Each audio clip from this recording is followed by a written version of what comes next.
Saudações, meus amigos, meus irmãos. Sou Carlos Oliveira, do canal Pergunte ao Carlão, e hoje nós vamos dar continuidade ao nosso curso teológico da Fundação Carlos Oliveira, em parceria com a editora Educação Cristã. Como eu sempre venho falando, nosso curso teológico ele é composto por 20 matérias fundamentais, que vai desde teologia sistemática, teologia bíblica, teologia interpretativa, para que a gente possa, para que todos nós possamos ter um conhecimento abrangente, objetivo, acima de tudo, como eu sempre prezo, racional e nunca emocionalizar demais as coisas, para que a gente tenha, de fato, um conhecimento muito apurado a respeito da Palavra de Deus. E hoje nós estamos na segunda aula da matéria de hermenêutica. Se você ainda não assistiu a aula 1 de hermenêutica, eu peço para que você volte aí um vídeo e acompanhe a aula número 1 de hermenêutica, que é uma aula fantástica, que vai te dar uma base muito interessante a respeito da Palavra de Deus, a respeito da matéria propriamente. E hoje nós vamos continuar de onde nós paramos da primeira aula de hermenêutica, tá? E eu quero falar para os irmãos, eu tinha recomendado alguns livros anteriormente e peço encarecidamente que dos livros que eu recomendei, pelo menos 3 eu acho que os irmãos deveriam ter. Primeiro, o meu livro de hermenêutica, que é um livro maravilhoso, e 2 livros que são sensacionais, de Lund e de Henry Virkler, que são 2 obras, são básicas. É claro que existem outros livros de hermenêutica bem volumosos, riquíssimos, mas em termos de custo e qualidade e objetividade, esses livros são maravilhosos, tá certo? Então vamos lá. Nós paramos na aula anterior falando sobre os abismos, né? E nós terminamos aqui nos abismos, no abismo filosófico. E hoje eu quero falar sobre maneiras de interpretar a Bíblia, tá? Mudando aqui o nosso slide para que a gente tenha a condição de seguirmos os slides. Claro que eu não falo só coisas que estão no slides, existem muitas outras coisas para que a gente vá discutindo. Então nós vamos lá. Sobre as maneiras de interpretar, nós podemos separar em 3 condições, né? Que nós temos que ter essa capacidade de entender isso. Os teólogos conservadores, eles admitem que a Bíblia ela deve ser interpretada em um tripé, em 3 questões, em 3 situações: literal, figurativa e simbólica. Tá? Por outro lado, irmãos, nós temos os teólogos liberais, que se sujeitam, se subordinam a dar mais ênfase à interpretação alegórica, tá? Então nós temos aí pelos conservadores a forma literal, figurativa e simbólica, e pelos teólogos liberais a interpretação alegórica, né? Os teólogos liberais, irmãos, eles não creem muito nessa questão dos milagres, na infalibilidade da Bíblia. Nós tivemos uma situação recentemente de um pastor que eu conheço, que é um ser humano maravilhoso. Eu conheço pessoalmente, já estive, converso com ele, é um cara maravilhoso, que é o pastor Ed Renekiewicz, que se um dia assistir, eu quero mandar um beijo para ele, a graça e a paz, e que ele continue sendo esse pastor amoroso que ele é. Enfim, independente da questão doutrinária, eu olho o ser humano, e como o ser humano é um cara fantástico. Mas houve uma questão muito interessante numa das ministrações dele, que causou muita estranheza no meio evangélico, sobre a questão que ele abordou, e que ele entra justamente, ele se aplica justamente nessa questão de não crer na infalibilidade na Bíblia, na inspiração plena, na questão de que a Bíblia ela contém erros, falhas.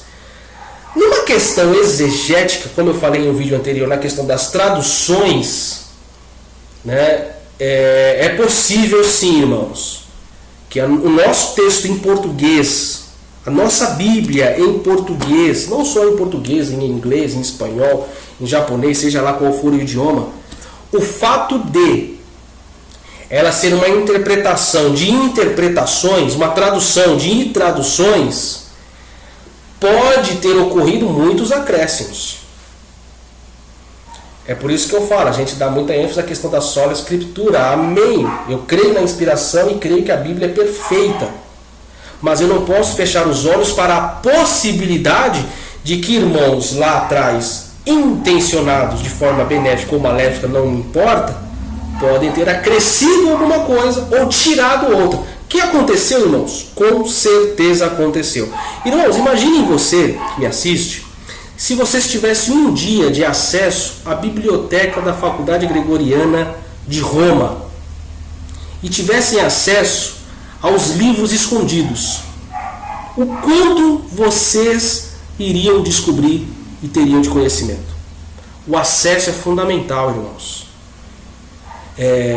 Hoje o Papa, se ele morre hoje, tudo aquilo que esse Papa escreveu só vai ser aberto para as pessoas, no caso o clero, estudar daqui a 80 anos. Aquilo que o Papa escreveu, se ele morre hoje, só vai ser aberto daqui a 80 anos. Vocês já assistiram o livro Em Nome da Rosa, estrelado por Sean Connery, o britânico Sean Connery, que fala sobre a questão do riso, porque havia dentro daquele colegiado jesuíta, se não me engano, o seu líder impedia que as pessoas tivessem acesso à biblioteca. Por quê? Por conta de questões que envolvem um livro sobre comédia. E ele não queria que essas pessoas tivessem acesso a esse livro sobre comédia. Então ele envenenou as páginas desse livro. Então quando a pessoa colocava o dedo nas páginas do livro, molhava o dedo na língua, nesse caminho entre molhar o dedo na língua e colocar na página do livro para virar a página, ela se auto-envenenava e morria. No livro, e tanto, é claro, tem um livro também de Humberto Eco, tanto o livro como o filme, ele coloca uma questão sobre uma comédia, ele cria um contexto sobre comédia, mas com relação a textos e livros mais, digamos, investigativo, a Igreja Católica no período antigo fazia muito isso, impedindo que as pessoas tivessem acesso ao conhecimento. Então é fundamental. Houve interesses lá atrás. Olha, isso a gente coloca, isso a gente não coloca. Eu não preciso estar lá, você que me assiste não precisa estar lá para saber disso, para saber que houve isso. Então nós temos que ter muito cuidado. E aí se insere a hermenêutica. Por isso que nós temos que dar ênfase, por isso que eu falo e repito. Eu optei a primeira matéria, hermenêutica, justamente para que você tenha uma abertura de mente, uma visão diferenciada das coisas. E opa, eu estou lendo um texto aqui, mas realmente é isso? Um dia eu fui questionado, mas você acha que se os irmãos forem desse jeito, eles não vão se tornar céticos? A qual eu respondi, se ele é cético, é bom, porque o ceticismo vai torná-lo investigativo. E quando ele investiga e encontra a verdade, essa verdade nunca mais sai dele. Diferentemente daqueles que abrem a Bíblia, lê e Deus revelou. Isso é biblicismo. E biblicismo é prejudicial. Maior que a própria palavra é o verbo, Jesus Cristo. Então vamos lá. As maneiras de interpretar a Bíblia, como eu falei, os conservadores têm o seu tripé, figurativo, simbólico e literal. E por outro lado, os liberais de forma alegórica, que é muito perigosíssimo, como o exemplo que eu dei agora. Dessa forma acontece também com o conceito da escatologia. Nós vamos falar sobre escatologia, inclusive defendido por Bultmann, que é um escritor muito prolífero. Foi um escritor muito prolífero. Ou seja, não se pergunta acontecerá desta maneira, no exemplo básico, mas sim estou experimentando na minha própria experiência, ou na minha própria existência, as verdades aqui faladas. Esse é o elemento de uma escatologia simbólica e idealista. Isso é perigosíssimo. Então, vamos lá. Numa questão figurativa, tem um texto do Salmo 23, que diz assim: o Senhor é o meu pastor. Em todo este salmo, devemos buscar informações sobre o comportamento do pastor israelita contemporâneo de Davi. O Senhor é o meu pastor. O que o escritor está falando com isso? Quer dizer com isso, o Senhor é o meu pastor. Tá, Deus é o meu pastor. Como era o pastor daquele tempo? Já imaginou se fosse o pastor dos dias de hoje? Se o Senhor é o meu pastor nos dias de hoje? Porque o escritor do Salmo 23, ele faz um comparativo. O Senhor é o meu pastor. Então, pera lá, eu sou uma ovelha e eu tenho um pastor. Então, eu estou fazendo uma junção do ser divino, trazendo para uma compreensão humana, uma linguagem humana, a figura de um pastor. Como que um pastor é? Como que o pastor dos tempos de Davi era? É isso que nós temos que entender. Então, aqui é figurativo. Não é literal, simbólica, é figurativo. Ele está usando uma figura de linguagem, de um comparativo que nós vamos entender mais adiante no curso.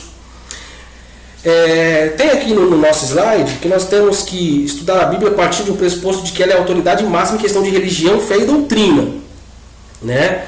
E claro, não se esquecer que a Bíblia se auto-interpreta, né? Interpreta a própria Bíblia. Vamos mudar aqui de slides, né? Nós temos aqui alguns erros cometidos, né, por algumas pessoas nessa questão, principalmente que eu estou falando da teologia liberal, com a sua forma alegórica, a sua interpretação alegórica dos fatos bíblicos. Então vamos lá, por desconsiderarem alguns princípios, né, básicos da própria hermenêutica, algumas pessoas cometem erros ao se depararem com alguma dificuldade bíblica. Aí nós vamos ver alguns exemplos aqui. Algumas passagens das Escrituras são de difícil compreensão, fato. Às vezes a dificuldade é por serem obscuras. Falamos sobre essa questão do obscurantismo bíblico em outros vídeos, no vídeo anterior, aliás. E outras vezes a dificuldade está em que uma passagem parece estar ensinando algo contrário ao que uma outra lá atrás diz, totalmente contrário daquilo. A Bíblia tem muito disso. E isso leva muitas pessoas, principalmente teólogos liberais, a colocarem justamente em xeque a Bíblia por conta disso. Poxa, mas lá em Gênesis está falando isso, aqui em Apocalipse está falando tudo ao contrário. Peraí, a Bíblia ela tem suas ideias normativas de norma, como na linguagem jurídica, suas normas estão em caducidade, caducou, valia até um tempo, hoje não vale mais. É assim, né? E isso é muito complicado, irmãos. Vamos pegar aqui um exemplo. O livro de Provérbios é um bom exemplo de casos assim. Dizeres proverbiais, por sua própria natureza, dão-nos apenas uma direção e não uma certeza aplicável a todos os casos. São regras para a vida, mas regras que admitem, né, exceções. Outro, por exemplo, de uma verdade geral, vamos ver aqui, Provérbios 22:6. Ensina a criança no caminho que deve andar, e ainda quando for velho não se desviará dele. Entretanto, outras passagens da Bíblia nos mostram que isto nem sempre é verdade. De fato, alguns homens piedosos na Bíblia, inclusive aqui Jó, Eli e Davi, tiveram filhos perversos. Aí eu te pergunto, aqui está escrito, Provérbios 22, verso 6, ensina a criança no caminho que ela deve andar e quando for velho não vai se desviar dele. Será que Eli ensinou seus filhos no caminho errado? Porque os filhos de Eli a gente sabe como foi. Você está vendo como a Bíblia é complicada? Como o texto tem que ter um jogo de cintura para entender? Vamos pegar dias atuais. Você pega aí um pastor que você conhece. Olha os filhos do pastor. Estão na igreja, mas vivem uma vida de carnalidade total. Será que o pastor não ensinou os filhos no caminho? Você está vendo como é complexo? Como a gente não pode fazer prejulgamentos? Ser pessoas que julgam precipitadamente os fatos? É a própria Bíblia que está dizendo. Olha, vamos pegar um exemplo.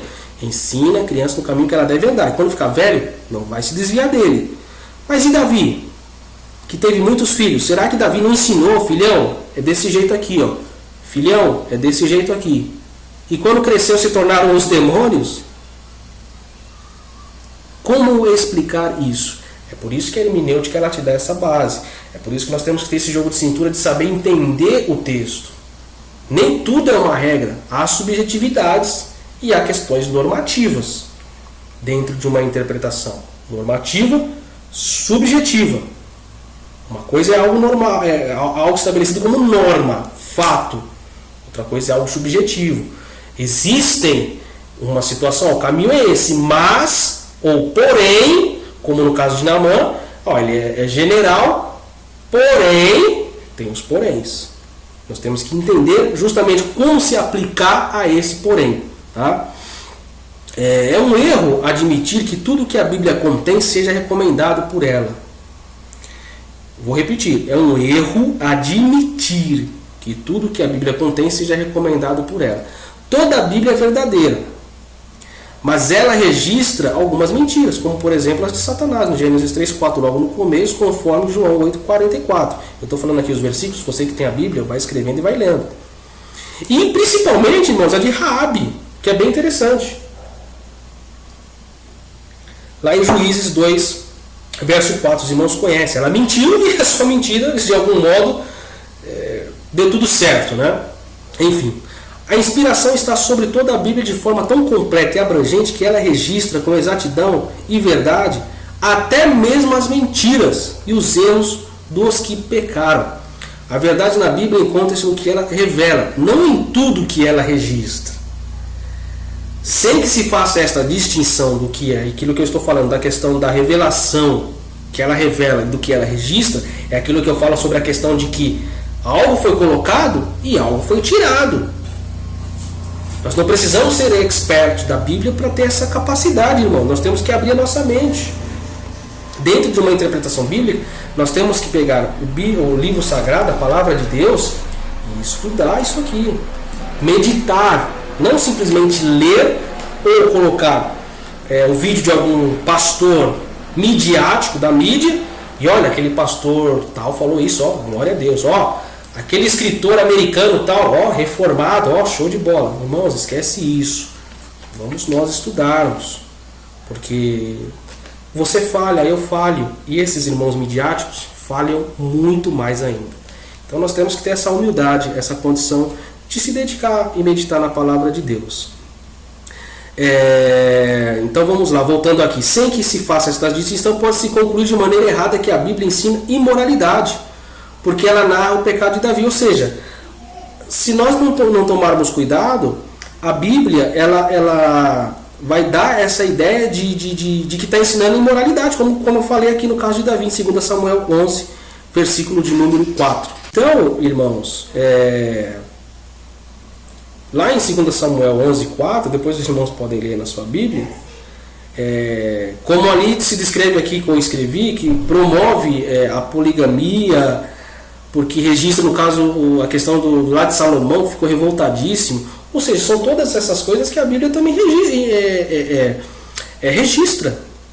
Está aqui. Aí nós vamos pegar isso que a Bíblia registrou e fazer igual? É palavra de Deus, ok. Mas essas imoralidades nós temos que fazer, então nós temos que ter essa capacidade de entender o que a palavra está nos dizendo. Amém? Então, a teologia, os teólogos liberais, eles têm essa capacidade de entender de forma alegórica e às vezes, irmãos, relativizar, essa é a palavra correta, relativizar o texto bíblico. E já os teólogos conservadores, como eu falei, eu vou dar um exemplo aqui de Virkler. No seu livro, que eu recomendo, Hermenêutica Avançada, ele esboça um pensamento conservador dando um exemplo sobre a questão da palavra coroa. Eu vou ler aqui para os irmãos. Uma forma literal. Foi colocado na cabeça do rei uma coroa cintilante de joias. Literal, colocou a coroa na cabeça do rei, literal.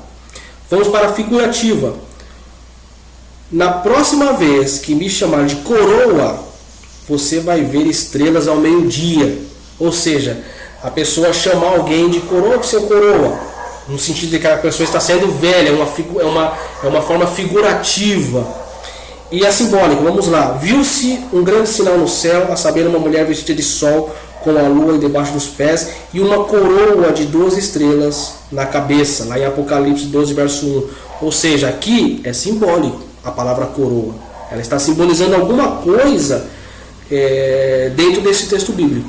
Então, os conservadores como eu entendem dessa forma, figurativa, simbólica e literal. Amém? Nós vamos dando continuidade aqui e vamos falar um pouco da hermenêutica geral, né? Primeiro passo da questão da hermenêutica geral que nós temos que entender é a análise histórico-cultural e contextual do texto bíblico, né? Por análise histórico-cultural, irmãos, nos referimos ao trabalho que um hermeneuta ele considera o ambiente histórico-cultural do escritor daquela época, dos leitores primordiais daquela época, a fim de entender o propósito daquela mensagem. Então é aquela questão, nós temos que entender o local, irmos até onde aconteceu o fato, colocar o nosso entendimento, a nossa mente, fazendo com que ela encontre aquele passado e tente enxergar como aquele escritor enxergou aquilo que ele escreveu. Tá? Essa é a análise histórico-cultural. E na análise contextual, é o fato de fazer uma ligação de um trecho bíblico com o restante dos escritos do autor, né? A fim de compreender o pensamento geral. Histórico-cultural é um fato isolado ali, aquele momento. E o contextual é quando a gente analisa aquele contexto e vamos analisando os desdobramentos daquele contexto. O que o escritor está querendo dizer? Isso é matéria da hermenêutica geral. Outro dado muito importante, como eu falo, que nós temos que sempre prestar muita atenção é tomar conhecimento de todo o meio ambiente. Como eu falei, quem são os destinatários, né? Para quem se destina aquela escrita, nós não éramos esses destinatários, nós somos destinatários secundários. Né? A Bíblia não foi escrita para nós hoje, ela foi direcionada a um povo em primeira instância e nós em segunda instância. De modo geral, como se encontrava o escritor da época, que também é outro fato muito importante, quais os costumes dos destinatários, das pessoas da época, dentro do cenário, daquele contexto, o costume daquele contexto, que também é fundamental. Por exemplo, vamos dar um exemplo aqui para vocês. Vejam só. Vamos lá em 1 Reis, capítulo 21, e vamos entender a questão aqui, ó. Nós verificamos ali que ao lado do palácio de Acabe, em Jezreel, havia uma vinha de um homem chamado Nabote. A 1 Reis, capítulo 21, verso 1.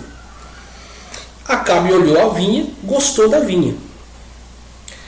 E ele, gostando tanto daquela vinha, ela fez várias propostas para Nabote, propostas boas, para comprar aquela terra de Nabote. Mas Nabote respondeu que não. E disse por quê? Ele falou, não, eu não posso vender a terra porque ela é uma herança de família. Nabote falou isso baseado em alguma coisa, irmãos. Não simplesmente porque ele falou que era uma herança de família, não. Lá em Levíticos, capítulo 25, versículo 13 ao 28, é expressamente proibido vender propriedade. Por quê? O que diz lá? Porque toda a terra é propriedade de Javé. Se a terra é propriedade de Deus, por que eu vou pegar o que é de propriedade de Deus e vender? Os irmãos entenderam? Isso é hermenêutica, irmãos. Hoje se vende terreno, eu tenho terreno, você que me assiste talvez tenha. Se vende, é uma coisa normal. Será que entrou em caducidade essa questão normativa? Porque lá em Levítico diz, Levítico é justamente um livro que trata de leis.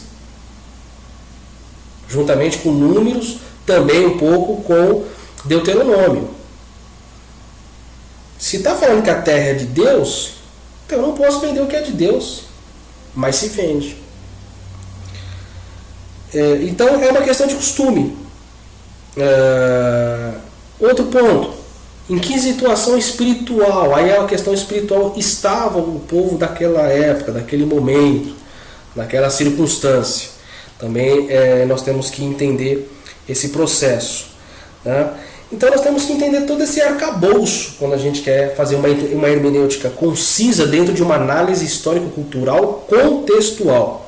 Saber como que era o povo, a espiritualidade do povo, a questão normativa do povo daquela época, sobre o autor e sobre o cenário geográfico em todos os sentidos, seja ele com relação ao índice de população, rios fluentes ou não, economia, o que fazia aquele mercado daquela região, daquele povo, daquela cidade aquecer. Todo esse cenário histórico ele é atribuído dentro dessa análise histórico contextual. Né?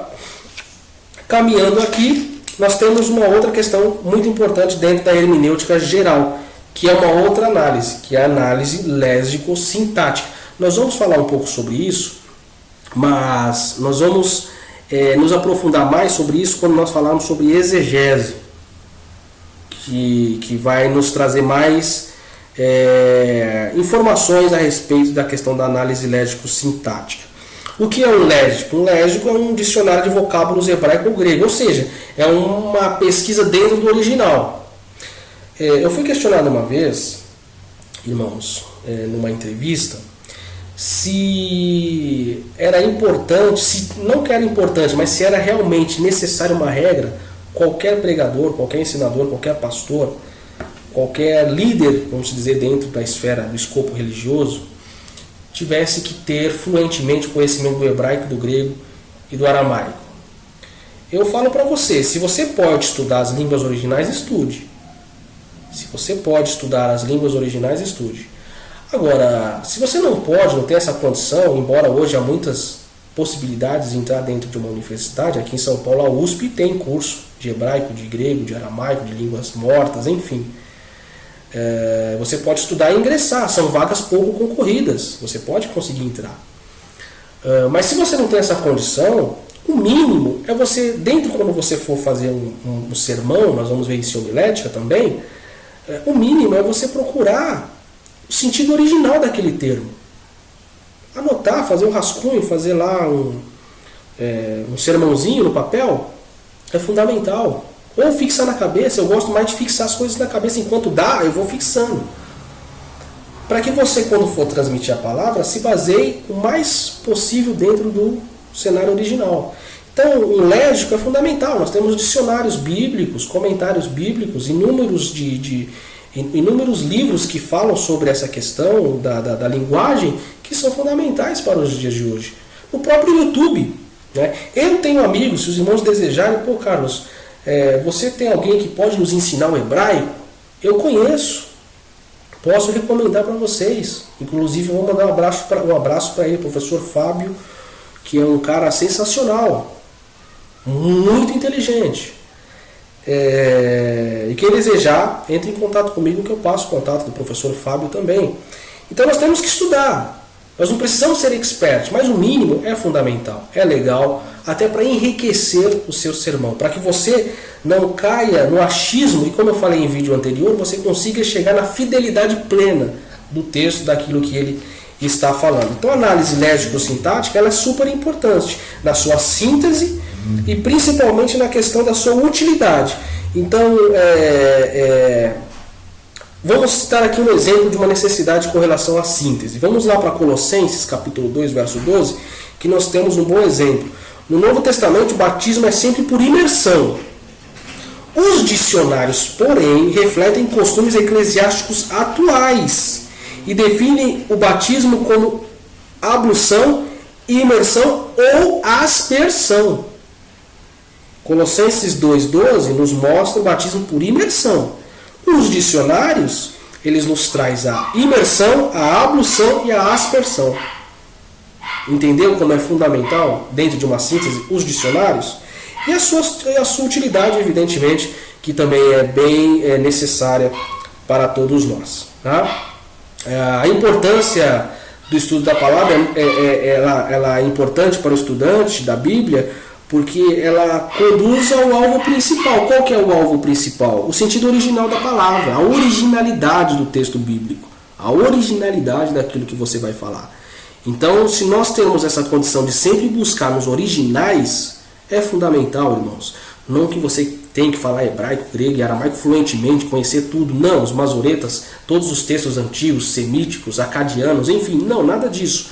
Mas você tem uma base boa para que você possa ministrar uma palavra com conteúdo, com riqueza e com inteligência e de forma racional, com certeza o seu sermão vai ser muito rico, você vai trazer verdades.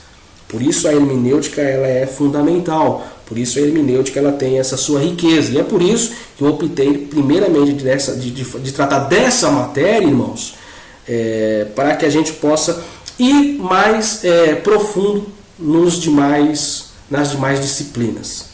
Tá certo? Dentro do dicionário, como eu falei, tem comentários bíblicos e tem concordâncias bíblicas também, tem enciclopédias também. Então, todas essas ferramentas para uma análise léxico-sintática são fundamentais. E dentro dessas questões sobre o que eu estou falando da hermenêutica geral, nós temos que nos atentar a alguns pontos. Quais pontos? A Bíblia, ela interpreta a Bíblia. Primeiro ponto, a Bíblia, ela interpreta a Bíblia. Ter livros é bom, comprar livros é muito bom. Eu tenho, nem sei quantos livros eu acho que eu tenho que contar de novo. Mas a Bíblia interpreta a Bíblia sempre. Isso é fundamental. Segundo ponto, nós temos que fugir da interpretação particular.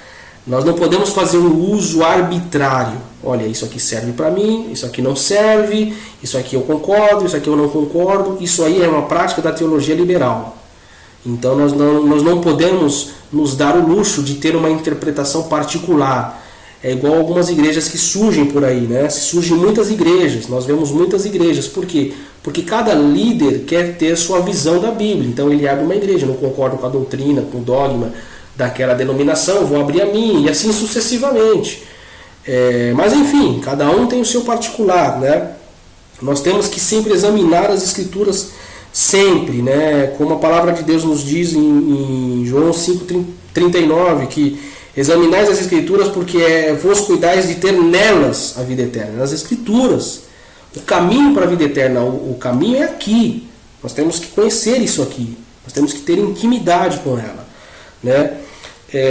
Sempre usando a Bíblia para explicar a própria Bíblia, né?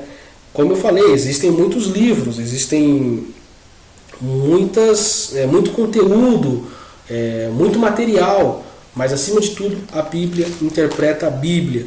Nós temos mais um ponto, que ler a Bíblia sempre de forma usual e comum, né? Nós não temos, irmãos, que dar sentido simbólico a tudo. Os irmãos observam que nos dias atuais quase todos estão dando símbolo a alguma coisa. Nós estamos vivendo uma pandemia, já simbolizaram a pandemia, é o fim dos tempos. Como se fosse a primeira e última, e não é. Não foi a primeira e não vai ser a última. Isso é fato. Tá? Olha, se você usar o boné, não pode porque com o boné te impede de olhar para o céu. Olha, se você usar aquela maionese e tal, é errado porque aquela maionese é do diabo, por conta do nome da maionese. Essas coisas de dar simbologia a tudo, irmãos, é uma coisa judaica, judaizante. Nós somos cristãos. Nós temos um Cristo, e nós temos o nosso Cristo, que nos trouxe novidade de vida, que rasgou por nós o véu do templo, nos dando livre acesso ao Pai. Nós não podemos viver um evangelho do Antigo Testamento, se é que assim podemos dizer. Então nós não podemos dar sentido a tudo, uma simbólica a tudo. Nós temos que olhar a Bíblia e saber, por regras da hermenêutica, o que é figurativo, o que é simbólico, o que é literal. E dentro dos dias atuais, do mesmo modo. E não dar uma simbologia para tudo. Nós temos que sempre também analisar o texto, né? Não só o texto, o contexto. E aí da questão do contexto, nós temos 3 tipos de contexto. Nós temos o contexto menor, que compreende o texto imediato ao texto, né? Seja ele anterior ao texto ou posterior ao texto, mas aquele que está próximo, é imediato, este é o contexto menor. Nós temos o contexto maior, que designa a unidade maior de sentido dentro do qual o texto se encontra. E nós temos o contexto do escrito ou integral, que representa o livro dentro do qual se encontra o texto. Aí nós estamos falando de uma questão mais abrangente, de um todo, de um livro, um versículo, tem o seu contexto menor nos versículos próximos, o contexto maior dentro do capítulo e o contexto integral quando a gente trata o livro ou até mesmo a Bíblia toda. Tá? Essas três bases são fundamentais da análise de contexto. Contexto menor, contexto maior, contexto integral. Vamos dar um exemplo. Lá em Gálatas 1:23 diz assim: mas somente tinham ouvido dizer aquele que já nos perseguiu, anuncia agora a fé que antes destruía. Vamos lá na questão do contexto menor e maior. Para entendermos esse versículo é necessário lermos o seu contexto imediato, contexto menor. Qual que é o contexto menor de Gálatas 1:23? Versículo 22 e 24, o anterior e o posterior. E entendendo isso, daí entenderemos o significado da passagem. Mas se quisermos entender melhor o que se passou, nós temos que ler Atos capítulo 9, do versículo 1 ao versículo 31, que é o contexto distante. Ou seja, vamos lá, Gálatas 1:23, contexto menor. Gálatas 1:23. Nós temos que ler os versículos. Vamos colocar o versículo 13, versículo 22 e versículo 24. O contexto maior, Atos capítulo 9, do verso 1 ao 31. Então, um exemplo de contexto integral. Vamos lá para Ezequiel 36:26, que diz assim: dar-vos-ei um coração novo e porei dentro de vós um espírito novo, e tirarei da vossa carne o coração de pedra e vos darei um coração de carne. Qual que é o contexto integral? As expressões existentes nesse texto, irmãos, coração novo, espírito novo, coração de pedra e coração de carne, não fala de cirurgia, tá? Não é literal uma cirurgia, mas de uma mudança de vida, de comportamento em relação a Deus, tá? Então, o seu contexto maior, ele abrange toda a Bíblia, porque toda a Bíblia fala de mudança. Todos os textos que falam de mudança de vida, mudança de comportamento, mudança de atitude para com Deus, se inserem como contexto integral dessa passagem. Então, nós temos que ter esse entendimento, tá? E dentro dessas regras de contexto, nós temos que sempre compreender de forma humilde, para que a gente possa fazer uma hermenêutica racional, uma hermenêutica pura, e uma hermenêutica que seja capaz de nos dar, como eu sempre digo, o ferramental necessário para chegarmos à fidelidade maior do texto. Nós vamos encerrar por aqui a nossa segunda aula da matéria de hermenêutica. Dúvidas e comentários os irmãos podem fazer aqui no nosso canal ou também no nosso grupo, sala do WhatsApp. O nosso telefone está aqui na descrição, e que os irmãos possam assistir esse vídeo uma, duas, quantas vezes forem necessárias, voltem se forem necessárias, assinem, anotem referências, pesquisem e faça aí a sua pasta de matérias para o conhecimento. O curso de Teologia, em parceria com a Fundação Carlos Oliveira e a editora Educação Cristã, deseja a todos os alunos, todos os irmãos, que se aperfeiçoem cada dia mais dentro do contexto histórico bíblico da hermenêutica, para que nas demais matérias a gente consiga ter uma compreensão mais privilegiada e, acima de tudo, irmãos, sem as amarras da religião, mas sim uma busca incansável da verdade, de sempre buscar na palavra de Deus a verdade. Que Deus possa abençoar a todos e que os irmãos assistam não só essa segunda aula, como a primeira aula e como a terceira aula de hermenêutica também. Deus abençoe a todos.